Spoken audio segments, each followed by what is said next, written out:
Bonjour amis sportifs, nous sommes le 25 avril 2023. Alors aujourd'hui j'ai fait une petite vidéo parce que j'ai fait ma première séance de gymnase. Parce que, comme vous le savez, maintenant vous commencez un peu à me connaître, je n'aime pas répéter plusieurs fois les mêmes séances de fractionnés, d'intensité, comme vous voulez, peu importe comment on les appelle. Vous savez, je ne vous l'apprends pas, le corps a des facultés énormes de s'habituer aux exercices que vous lui donnez régulièrement.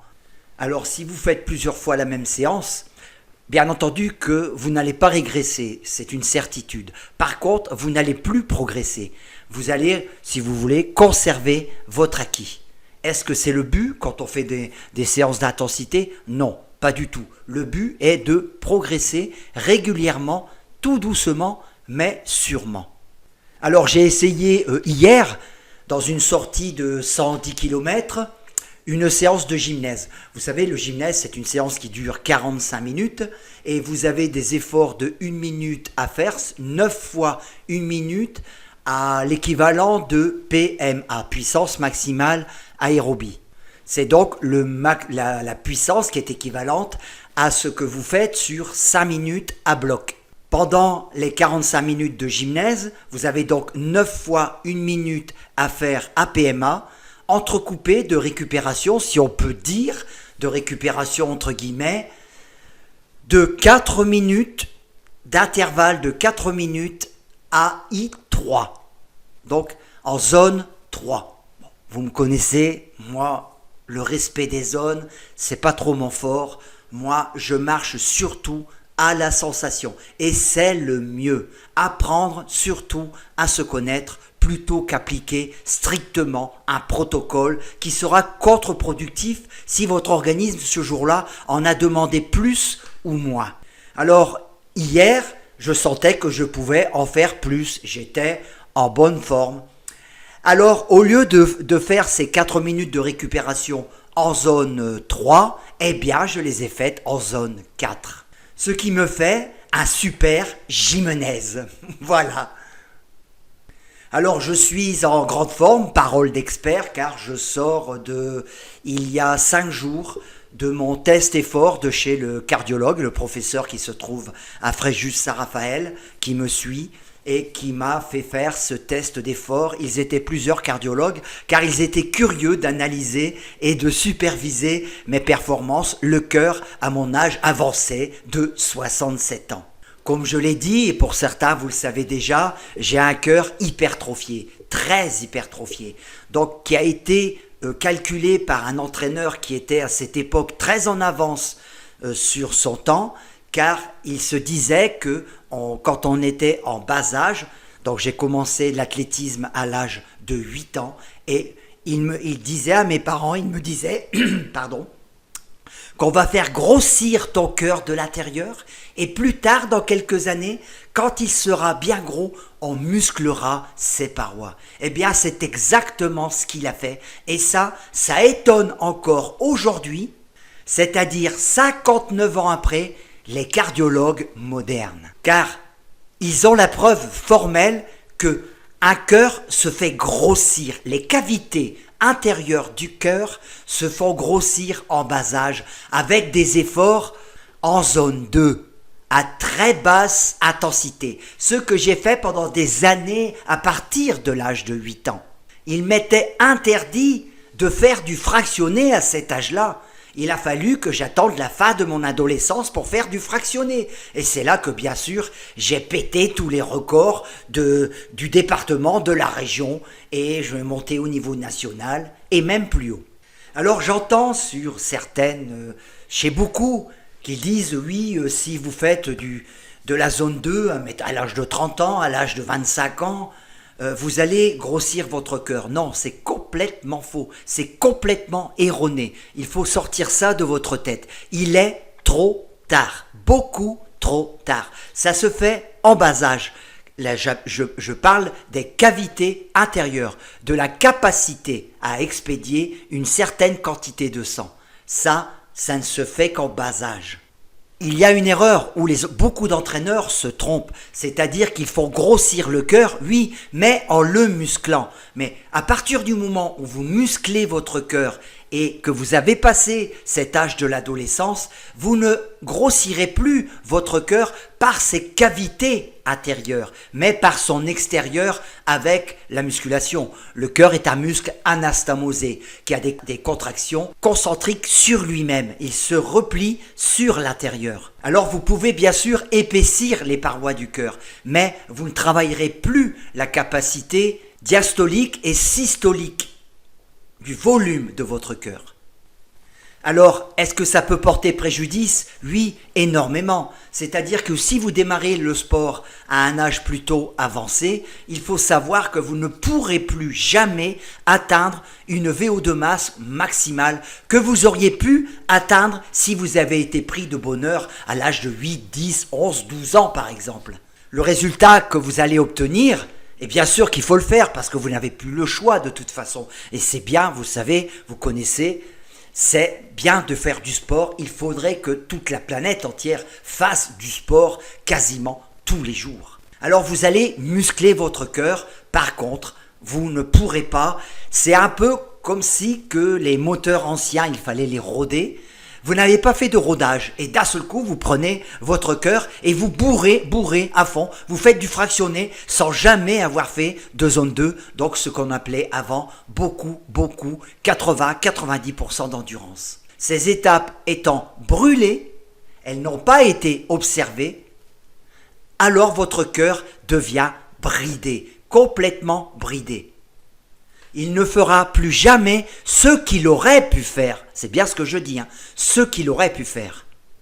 Donc pour quelqu'un qui est performant, imaginez un instant ce qu'il aurait pu aller au-delà de ce qu'il est aujourd'hui, s'il avait été pris en main par des entraîneurs compétents.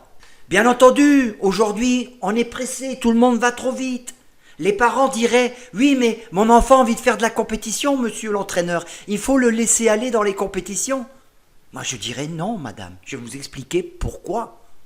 Vous voulez que votre fils ou votre fille soit championne de France en cadet, junior, ou préférez-vous peut-être qu'elle aille aux Jeux Olympiques ou soit sur le départ d'un championnat européen ou mondial, quelques années plus tard, en attendant, en patientant.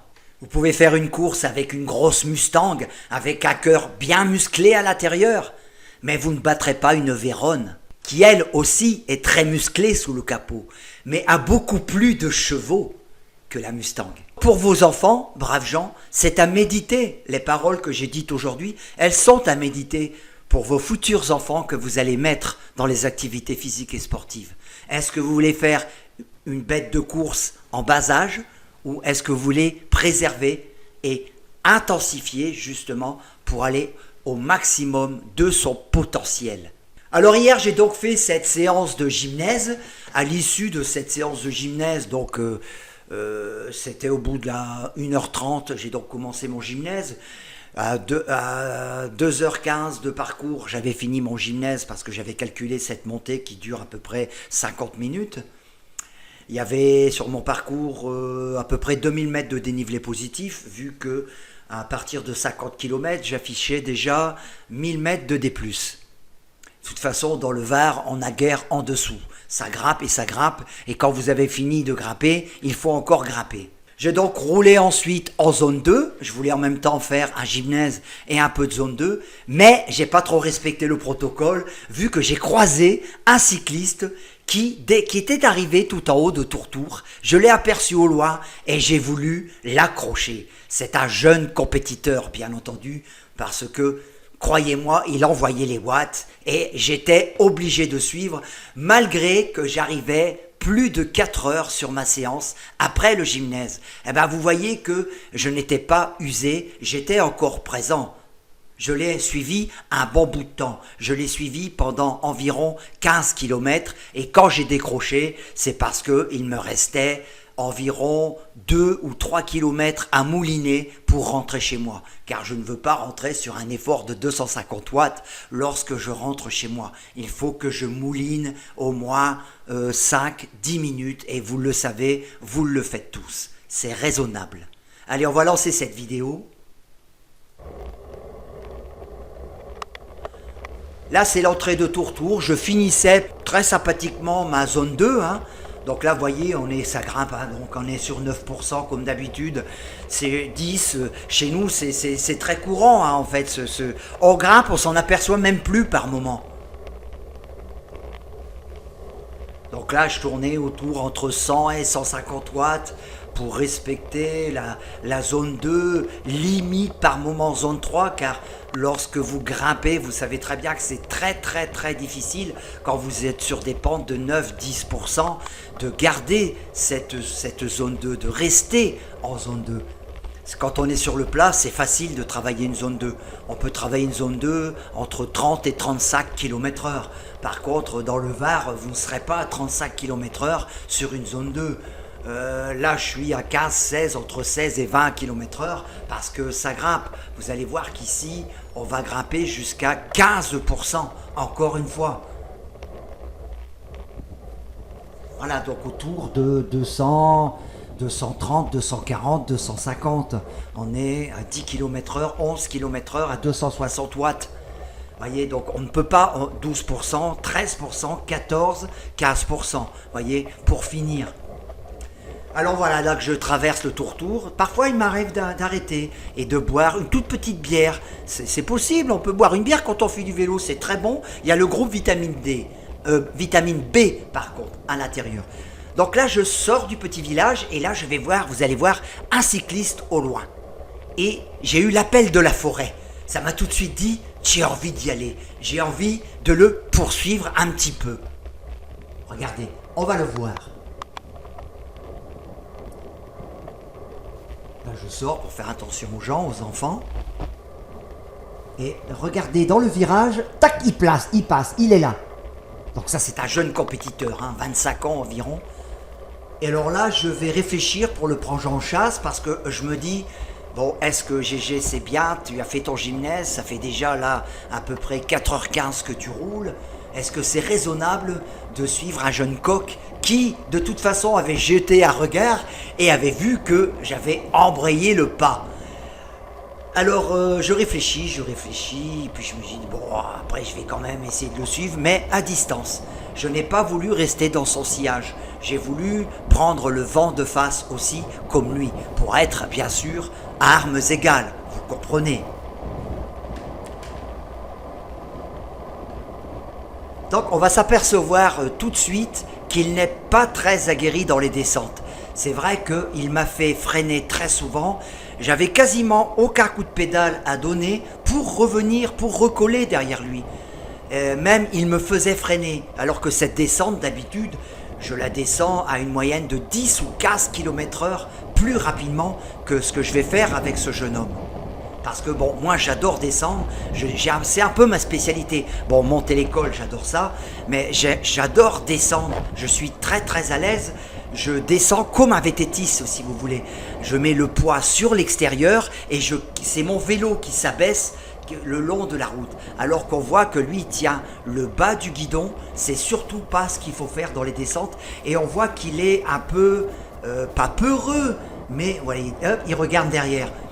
Et il se décale trop sur la gauche de la route, ce qui est dangereux. Tout ça parce qu'il essaie de compenser, si vous voulez, l'appréhension qu'il a en prenant le milieu de la route. Alors que ça peut être, regardez, alors que moi je suis bien à droite de la route par rapport à lui, vous voyez? Regardez, là il repart encore à gauche. Non, quand on est un bon descendeur, c'est le vélo qui se couche sur la route. Et là, donc là, regardez, là... Donc là, il relance sur des 300, il fait des 300, 350 watts. On ira jusqu'à 400, voire par moment 500 watts pour relancer. Et pourtant, on est en descente. Bon, c'est pas une grosse descente, c'est du moins 2, moins 3% maximum. Et on est toujours dans cette descente, entre 45 et 60 km/h. Et ensuite, on va aller sur du plat et du légèrement montant. Et on sera toujours autour de 45, parfois jusqu'à 55, voire même une pointe à 59 km/h. Et ça pendant minimum 15 km.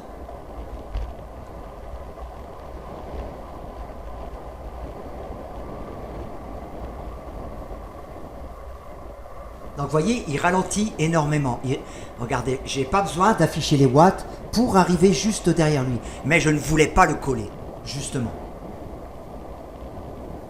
Il y avait du vent de face, hein. On avait un vent, hier encore, en bourrasque à 65 km/h. Alors quand on s'en prenait une qui a descente ou pas, bah, il faut appuyer sur les pédales, il faut envoyer les watts pour avancer à 50 km/h, même dans une descente à 2 à 3%.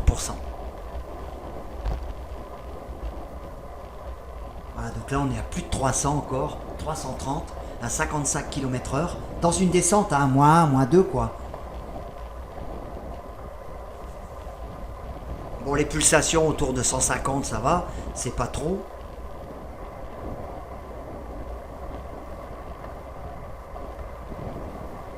Vous voyez qu'on a de jolies petites routes dans le Var, hein.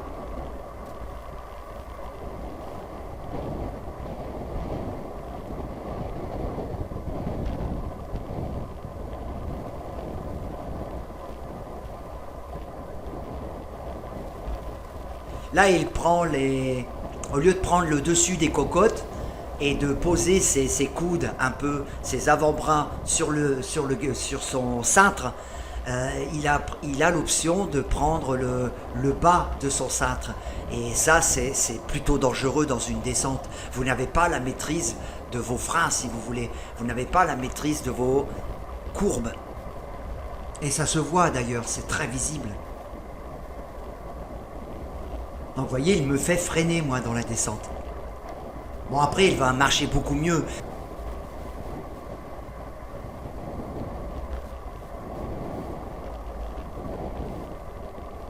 Vous voyez là, on voit que il s'engage pas, il s'engage pas du tout dans la descente. Alors que c'est très sécurisant, on peut facilement faire 15 km/h de plus dans cette descente.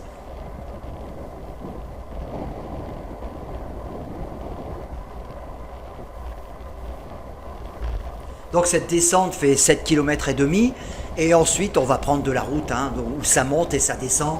Par contre, bon, le Garmin qui s'affiche, les montées, si elles font 200 mètres, le Garmin n'a pas le temps d'afficher SAC 6 ou 7%, ou dans un sens ou dans l'autre. Donc lorsqu'on sera arrivé en bas, il ne faut plus trop regarder le pourcentage qui n'est plus trop réel, si vous voulez, car ça n'a pas le temps de s'afficher.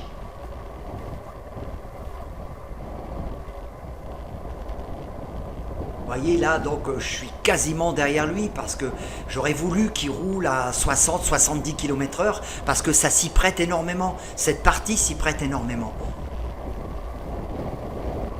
Mais là on voit, vous voyez, parfois il part à droite, il redresse d'un seul coup. On voit qu'il a peur quand même.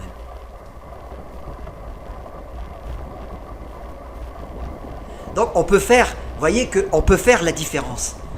Si vous avez quelqu'un qui... Regardez, il m'a fait me donner un coup de patin carrément parce qu'il a freiné lui. Et là, il m'a surpris. On peut mettre, si vous voulez, on peut prendre 2 minutes facilement sur 7 km en descente à quelqu'un qui a peur comme ça. On peut lui mettre 2 minutes. Alors, j'ignore aussi le niveau qu'il a, hein. Bon, en tous les cas, ce qu'on peut dire, c'est qu'il est jeune et il roule bien en tous les cas. Car sur le plat...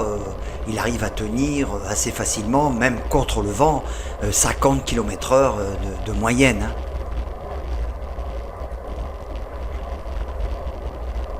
Voilà, vous voyez, non, là le terrain est plat, hein, donc c'est -1, mais c'est 0. La pente a du mal à s'inscrire, il y a une certaine inertie qu'il faut attendre. On est tout de même autour de 250-260 watts très souvent. Vous voyez que... il ne lâche pas l'affaire en tous les cas, ni moi non plus d'ailleurs. Bon, moi après je vais arrêter parce que on va arriver à proximité de chez moi et j'ai pas envie de terminer sur du 250, 300 watts pour rentrer chez moi. J'ai besoin de récupérer, de mouliner avant la fin. Donc je vais encore le suivre quelques kilomètres et ensuite je vais arrêter. Mais c'était tout de même assez plaisant. Ça me change que de rouler toujours seul, et puis ça me prouve un peu à moi que je peux quand même tenir un certain temps derrière des jeunes qui roulent à 50 km/h. Voilà, donc à 67 balais, on n'est peut-être pas tout à fait, on n'est pas encore dans les planches, hein. On n'est pas encore mort.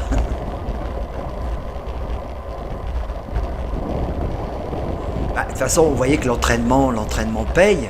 Parce que bon, auparavant, je faisais jamais de fractionné, je faisais jamais d'intensité. Je roulais uniquement 2 heures, 3 heures, 4 heures, 5 heures, 6 heures, à mon rythme pour la balade. J'accélérais jamais. Donc j'étais un véritable diesel. Et là, en 2-3 mois, j'ai fait des sacrés progrès quand même. Et non, on est près de 300 watts là encore. Hein.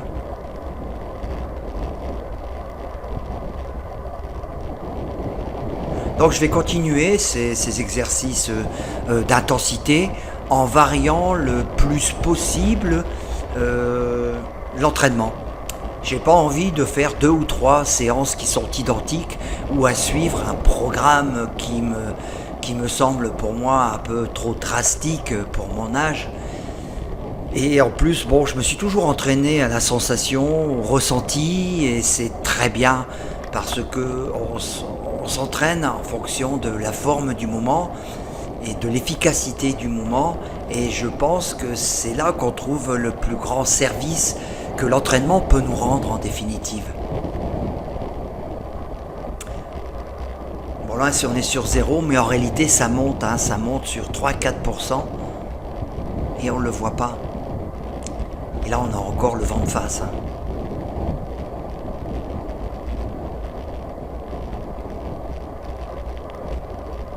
Donc je suis pas très loin de lui, je fais exprès de garder, disons, 15 mètres, 20 mètres d'écart pour pas être dans le sillage et ne pas prendre son abri.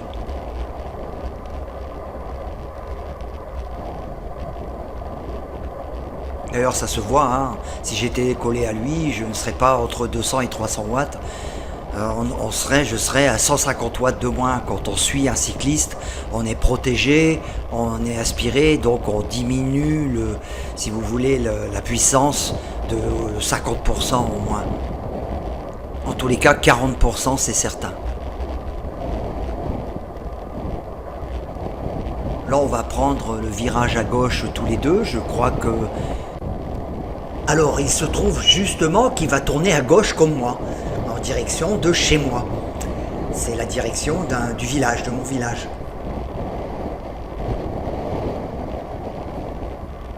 Alors bon, donc j'ai décidé de continuer un petit peu avec lui, Donc lui, il va accélérer, On voit, il va accélérer, il est sur le plat, il est certainement sur son élément. Et moi, je suis en fin de sortie, il me reste très peu, il me reste 4-5 km avant d'arriver chez moi, et j'ai pas envie d'arriver à tambour battant. Donc je vais continuer 1 ou 2 ou 3 km, et puis ensuite je vais carrément couper l'effort. Donc vous avez vu, on a fait un bel petit effort à 400 watts parce qu'il y avait une pente de 9% juste après le virage. Donc il y a ce qu'on appelle un coup de cul, et il faut se farcir, quoi. Surtout quand on a fait des heures et des heures de vélo. Vous avez un 9%, ça casse les jambes en fait. Voilà, donc là on arrive sur cette ligne droite qui va être légèrement montante. Ça va être un peu vallonné en fait, et plutôt sur du relativement montant. Bien que Garmin indique -1, bien qu'on n'est plus sur -1, on doit être sur +1, +2 là. Et c'est le temps de la mise à jour. Donc vous voyez, donc là il s'écarte un peu. Bon, je vais redécider de repasser à 50 km/h, voire au-dessus de 50 km/h. Donc je suis obligé de passer à 250 watts, car on a aussi du vent de face.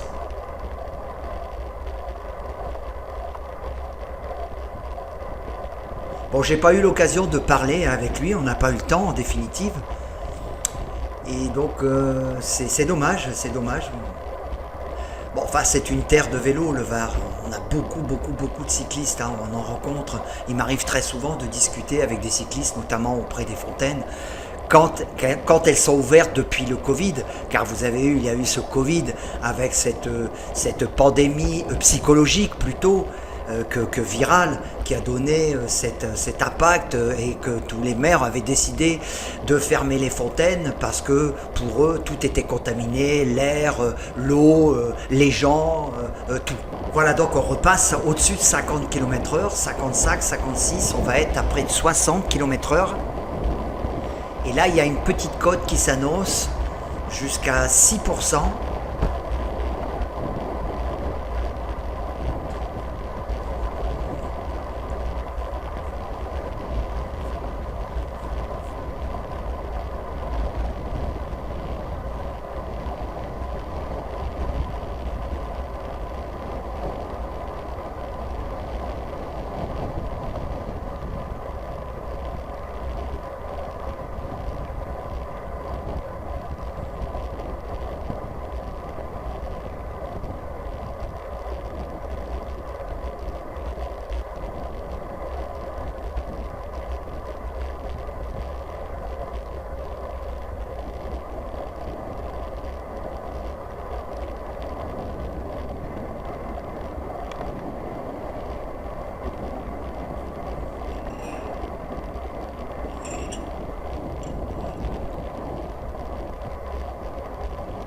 Donc j'ai décidé, entre autres, de reprendre une licence à un club.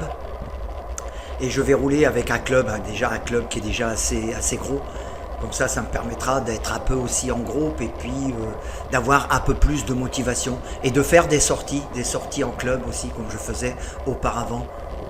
Bon, j'ai fait la moitié du Tour de Corse, on a fait la Corse du Nord complète. Et puis d'autres activités dans ce genre que j'aime bien.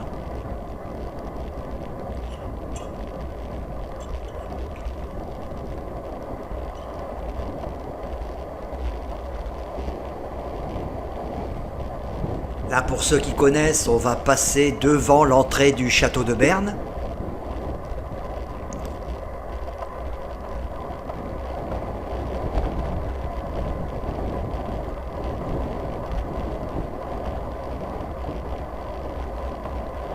Donc en fait, j'ai pas souvent l'occasion de rouler autour de 50, voire plus de 50 km/h. Voilà cette belle entrée du château de Berne. Là ensuite, il y a une belle petite montée. Je vais pousser jusqu'à à peu près 500 watts et je vais arrêter mon effort. En guise de sprint solitaire, si vous voulez. Mais en fait, j'étais quand même en train de revenir un petit peu sur lui car il n'est pas très loin. Là, il est à moins de 100 mètres, à moins de 100 mètres de moi. Et on va le voir dans le virage, surtout lorsque je vais faire l'effort de monter autour de presque 400, entre 400 et 500 watts. Là, dans cette montée, là, vous voyez, j'accélère, je suis à 400, 460 watts, et on va l'apercevoir juste avant la fin du virage, qui est à moins d'une dizaine de secondes. Donc je ne sais pas s'il avait coupé son effort, on le voit dans le fond. Et ça, c'est très près, en définitive. Je revenais un peu dessus. Bon, je pense que j'aurais pu recoller avec lui, sincèrement. Je me suis pas donné à fond, donc là j'ai complètement lâché l'effort. Là j'arrive chez moi en moins de 2 km, je suis chez moi. Donc voilà pour cette vidéo. Ça change un petit peu du format classique. Donc demain je m'en vais faire quelques heures de zone 2, promis, je resterai en zone 2. Et dans 2 jours, donc dans 3 jours, je ferai une zone de 5 minutes, c'est-à-dire 10 fois 5 minutes consécutives, une série de 10 avec comme récupération entre chaque 2 minutes 30 dans un effort un peu moindre. Voilà, c'est du beau sweet spot. Allez, à bientôt.